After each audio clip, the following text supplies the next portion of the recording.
I see that your dough recipes are always in grams.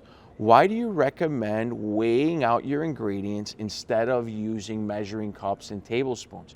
This is a huge question, and this for me is very important for all of you. If you're still using what are called volumetric measurements, meaning that you're using measuring cups and tablespoons and all that sort of thing, there's a lot of variance in the way that the weight comes out when you're done.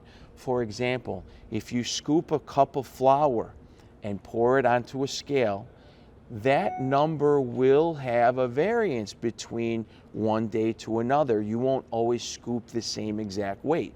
This is why I prefer to use all of my ingredients by weight. I personally prefer to use the metric system. Number one, because this is the way I learned. When I went to school in Italy and learned baking and pizza, it was really enforced into my head on the metric system.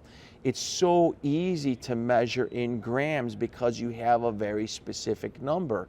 Instead of measuring, let's say, 10 and a third ounces or 10 point some decimal, it's a lot easier to tell somebody, I need to get 1,000 grams of whatever ingredient as compared to 2.2 pounds. This is the reason why I would suggest start working in the metric system, number one. But if you haven't started weighing your ingredients, I'm going to tell you you're doing it wrong. And if you want to be like all the cool kids, start doing it now. Digital scales are very, very cheap on the market.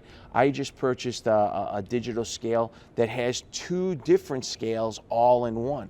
One for larger measurements that my scale will actually get me up to about 25 pounds on the large one. And then there's a small gram scale right next to it, which I can get up to a little over 1 kilo or 1,000 grams on the side scale.